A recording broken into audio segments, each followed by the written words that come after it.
Hello, আসসালামু আলাইকুম প্রিয় ভিউয়ার্স। আপনারা সবাই কেমন আছেন? আশা করি সবাই ভালো আছেন। তবে আজকে আমি আর মনির ভাই আমরা এখন দুজন যাব একটু বাইরে যাব, বাইরে একটু ঘোরাফেরা করতে যাব। তারপরে সেখানে গিয়ে কি করি দেখা যাক। তো আজকের ভিডিওটা অনেক গুরুত্বপূর্ণ হবে। আপনারা আমার সাথেই থাকেন এবং আমার পাশেই থাকবেন।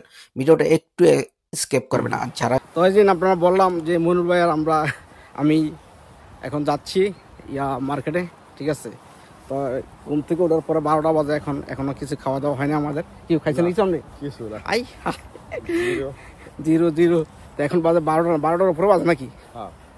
12টার উপরে বাজে। এখন আমরা কিছু খাই নাই, ঘুম থেকে উঠলাম, ওইটা দুজনে রেডি হইলাম। রেডি হওয়ার পরে এখন যাইতেছি সামনে, দেখি মার্কেটে ওখানে কিছু পাওয়া যায় কিনা, বা রেস্টুরেন্টে কিছু খাওয়া যায় কিনা, ওইখানে আমরা এখন খাবো। আজকে টার্গেট পিজা খাওয়ার। কি আজকে কি পিজা খাবেন? পিজা খাবো। আচ্ছা ঠিক আছে, আজকে পিজা খাবো। তো এখন আমরা বলছে যেহেতু পিজা খাবে, তো আমার একটা মনে একটা ধারণা ছিল যে পিজা আজকে অনেকদিন যাবৎ পিজা খাই না।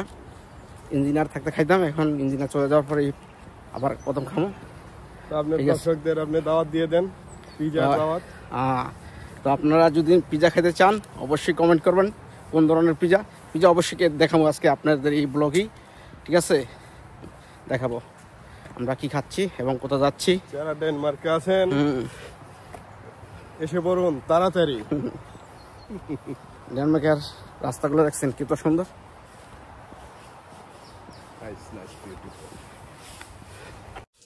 আর আমার এই ভিউটা দেখতে এত সুন্দর লাগে এই জায়গাটার ভিতরে যখনই আমি আসি, ঠিক আছে। এখানে একটা ভিডিও নয়তো একটা ফটো অবশ্যই এখান থেকে আমি একটা শট করি, ঠিক আছে। এখান থেকে ভিডিও নয়তো ফটো আমি উঠেই, কারণ এই জায়গাটা আমার অনেক ফেভারিট এবং এত সুন্দর জায়গা, একটা প্লেস অসাধারণ। এখানে মুভমেন্টটা আমি আপনাদেরকে পুরোপুরি দেখাতে পারছি না, এই জন্য যে অনেক ভিডিওটা লম্বা হয়ে যাবে, সেজন্য আমি পুরোপুরি দেখাতে পারলাম না। তো এখন আমরা রেস্টুরেন্টে আসলাম, যেই কথা সেই কাজ। মনুল ভাই বলছে রেস্টুরেন্ট আজকে পিজা খাবে এবং আমারও মনে প্ল্যান ছিল, মনে একটা পিজা খাওয়ার জন্য খুবই প্ল্যান ছিল। তো এখন আসলাম রেস্টুরেন্টে, আমরা অর্ডার করলাম পিজা। প্রথমে একটা অর্ডার করছিলাম, অর্ডার পরে দেখলাম উনি রেস্টুরেন্টের যে শেফ আছে তিনি বলতেছে আপনারা কোনটা খাবেন, কি ফ্যামিলি সাইজ নাকি নর্মাল। তখন আমরা বললাম যে না, আজকে ফ্যামিলি সাইজই খাই, যদিও একটু বেশি হয়ে যাবে, অনেক ইয়ে হয়ে যাবে, তারপর ফ্যামিলি সাইজ আজকে খাবো। তো আজকে ফ্যামিলি সাইজ অর্ডার দিলাম। ফ্যামিলি সাইজ অর্ডার দেওয়ার পরে পিজাটা এত বড়, ফ্যামিলি সাইজ তো বুঝেনি, কমপক্ষে 3-4 জনের খাবার ফ্যামিলি সাইজ হলে এরকম পিজা অর্ডার করে, কিন্তু আমরা আসছি এখানে 2 জন। তো ফ্যামিলি সাইজ অর্ডার করে লাইছি, কিছু করার নাই, এখন খাইতে হবে এটা। যদিও খাওয়া সম্ভব না, তারপরে খাইতে হবে, যেহেতু এত টাকার পিজাটা খেতে তো হবেই, নাই তো এত বড় পিজা অর্ডার দেওয়ার খুবই ছিল না। তো যাই হোক, ইনশাল্লাহ আস্তে আস্তে খাইতে খাইতে প্রায় 1 ঘন্টা বসার পরে এখানে পিজাটা শেষ করতে সক্ষম হব ইনশাল্লাহ। অবশেষে পিজাটা 50% হয়ে গেছে, দেখা যাক সামনের কতটুকু খাইতে খাইতে দেয় আমরা। চলেন আমার সাথে চলেন, দেখেন ভিডিওটা। আজকে ভিডিওটা কেমন লাগলো অবশ্যই কমেন্টে জানাবেন। তবে হ্যাঁ, কমেন্ট না করলে কিছু আপনাদের ভিডিও করে আমার কোনো মজা লাগে না। কিছু কমেন্ট করেন, অবশ্যই ভিডিও করতে আরও উৎফুল্ল হবে, আবার আনন্দ হবে, আরও ভালো ভালো ভিডিও করা যাবে, ঠিক আছে।